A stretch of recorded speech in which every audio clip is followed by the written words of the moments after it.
जनमततर्फे धक्कादायक अपडेट. मुंबई गोवा मार्गावर पोलादपूरजवळ गंभीर अपघातून 2 जणांचा जागीच मृत्यू झाला आहे आणि 2 जण जखमी आहेत. प्रश्न इथे सुरू होतो, हे महामार्ग मृत्यूचे सापळे बनत आहेत पहिली गोष्ट. आणि पावसाळ्यापूर्वी ही घडलेली घटना आहे. आज 30 मे रोजी संध्याकाळी घडलेली ताजी घटना आहे. तर आता पावसाळा जवळ येतो आणि कोकणात पाऊस लवकर सुरू होतो. तर पावसाळ्यात परिस्थिती काय असेल हा पहिला मुद्दा, आणि त्यासाठी आपण उपाययोजना काय करणार आहोत हा दुसरा मुद्दा.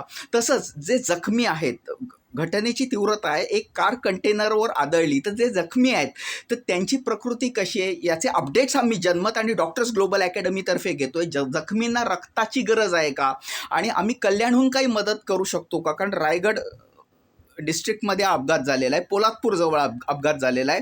तर जास्तीत जास्त मदत कशी करता येईल या दृष्टीने आम्ही विचार करतोय आणि या घटनेवर आम्ही लक्ष ठेवून आहोत. आणि जितके ताजे अपडेट्स मिळतील तेवढे तुम्हाला द्यायचा सकारात्मक आणि जास्तीत जास्त प्रयत्न करू.